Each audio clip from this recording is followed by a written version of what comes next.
dan dicarinya lah tempat lain.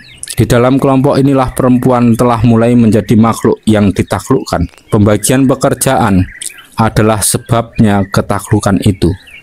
Laki-laki semuanya pergi kian kemari, semuanya memburu mencari ikan, semuanya berkelahi dengan binatang-binatang buas atau dengan kelompok-kelompok manusia yang lain. Tetapi perempuan hanya sebagian saja yang ikut pekerjaan itu. Perempuan yang hamil atau yang membawa anak-anak kecil tak dapat ikut lari-lari, tak dapat ikut memburu atau berjuang. Ia bersama-sama laki-laki yang sudah kakek-kakek tinggal di dalam gua atau di bawah pohon kediamannya, menunggu kaum laki-laki pulang dari perburuan atau perkelahian itu. Ia bergantung kepada laki-laki dan menilik kekasaran kebinatangan semua makhluk yang masih liar.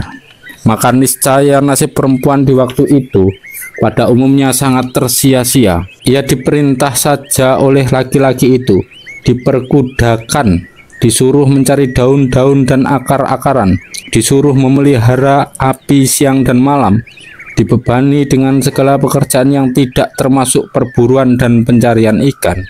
Ia menurut August Bebel adalah budak yang pertama. Bebel berkata, perempuan adalah budak sebelum ada budak.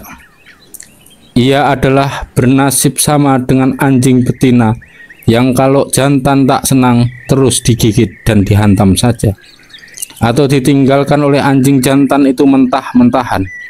Malah kadang-kadang ia dibunuh, sebagaimana kakek-kakek dan nenek-nenek pun dibunuh karena terlalu membebani kelompok itu. Hukum persuami istrian belum ada di dalam kelompok itu. Menurut Prof. Bachofen adalah di dalam kelompok itu promiscuity, artinya bahwa di dalam kelompok itu hantam kromo campur saja laki-laki dan perempuan, mencari kepuasan syahwat satu dengan yang lain. Hantam kromo saja urusan syahwat itu, mana yang disukai pada sesuatu saat itulah yang jadi. Tidak dapat laki-laki di dalam kelompok itu berkata ini istriku. Tidak dapat pula perempuan menunjukkan seorang laki-laki seraya berkata ini suamiku.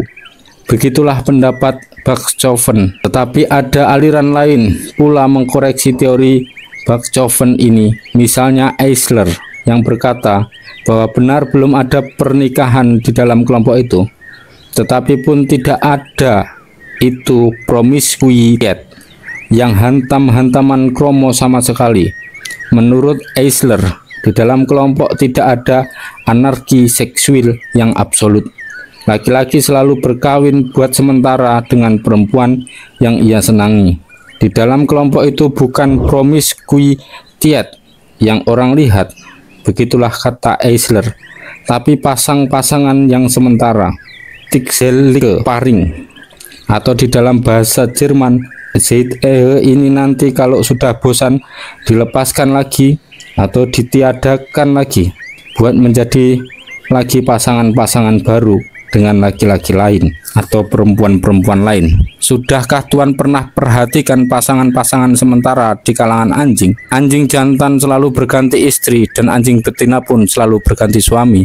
Tetapi persuami istrian itu bukan hanya buat satu saat beberapa detik saja, melainkan laku sampai beberapa minggu lamanya. Anjing selalu berlaki bini, sungguh pun hanya buat sementara. Demikian pula perlaki istrian di dalam kelompok manusia. Benar sekali, benar lelaki mengambil istri mana saja di dalam kelompok itu yang ia sukai. Benar perempuan berbuat begitu, tetapi pasangan sementara selalu ada. Hanya saja pasangan sementara ini tidak membuat nasib orang perempuan itu menjadi ringan. Laki-laki tidak menanggung tanggungan sedikit pun atas akibat-akibatnya pasangan sementara itu. Tetapi perempuanlah yang menanggung hamilnya, perempuanlah yang menanggung pemeliharaan anak, perempuanlah yang menanggung segala konsekuensi pasangan sementara itu. Di dalam periode kelompok sudahlah perempuan sengsara. Budak yang pertama, sebagai kata Bebel tadi itu, Hanyalah menurut ahli-ahli penyelidikan bangsa-bangsa yang masih biadab, kesengsaraan ini tidak begitu berat dirasakan sebagai kesengsaraan yang mesti ditanggung oleh setengah perempuan-perempuan di zaman sekarang, yang bukan saja tertutup sama sekali jasmaninya seperti di dalam penjara, tetapi juga tertutup pikirannya, kesenangan-kesenangannya, rohaninya, dan diperbudak serta disiksa pula menurut keterangan ahli-ahli ini. Maka bagaimana juga jeleknya nasib perempuan di dalam kelompok itu? Belumlah ia menjadi siksaan jiwa yang begitu sangat sebagai perempuan-perempuan tutupan di zaman sekarang ini. Sorot mata perempuan-perempuan kelompok tentu masih sorot mata merdeka, menilik gambar-gambar di dalam gua dari puluhan ribu tahun yang lalu, yang menggambarkan perempuan ikut berpesta dengan kaum laki-laki. Sebagaimana nasib serigala betina di dalam kelompok-kelompok bukan nasib yang jelek sama sekali. Anjing serigala betina masih banyak kesenangannya dan kemerdekaannya, maka perempuan kelompoknya masih banyak kesenangannya dan kemerdekaannya. Lama sekali periode ini, tetapi lambat laun datanglah perubahan. Periode mencari hidup dengan berburu dan mencari ikan berganti dengan periode yang pencaharian hidupnya secara lain.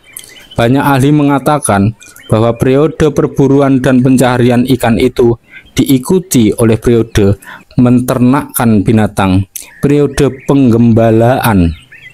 Binatang-binatang yang orang tangkap di waktu perburuan itu yang tidak mati, orang peliharakan, dan ini menjadi asal-asalnya orang memelihara ternak, memelihara sapi, memelihara kuda, memelihara kambing, memelihara kerbau. Tetapi setengah lagi kaum ahli, misalnya Dr.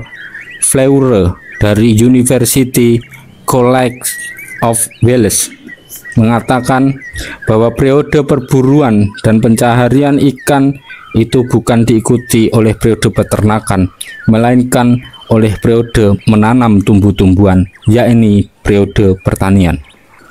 Morgan, seorang ahli yang lain, ada berpendapat lain lagi. Menurut beliau, maka tidak adalah periode yang manusia hanya melulu berburu dan mencari ikan saja. Makanan yang berupa tumbuh-tumbuhan sudah dikenal manusia sejak mulanya. Tetapi bagaimana juga nyatalah bahwa pertanian adalah satu tingkatan yang lebih tinggi daripada perburuan. Dr. Fleury menyadarkan teorinya kepada alasan bahwa sering terdapat bekas-bekas atau tanda-tanda pertanian purbakala yang tidak disertai pula dengan bekas-bekas atau tanda-tanda peternakan. Jadi ada pertanian dengan tak ada peternakan yang lebih dulu. Orang di kelompok itu, kata Dr. Fleury, tidak hanya makan daging dan ikan saja, tetapi niscaya makan juga tumbuh-tumbuhan liar. Manusia bukan pemakan daging saja, sebagai harimau dan serigala. Manusia bukan karnivor. Manusia adalah perlu juga kepada tumbuh-tumbuhan, kepada daun-daunan, kepada buah-buahan, kepada akar-akaran. Dia adalah omnivor.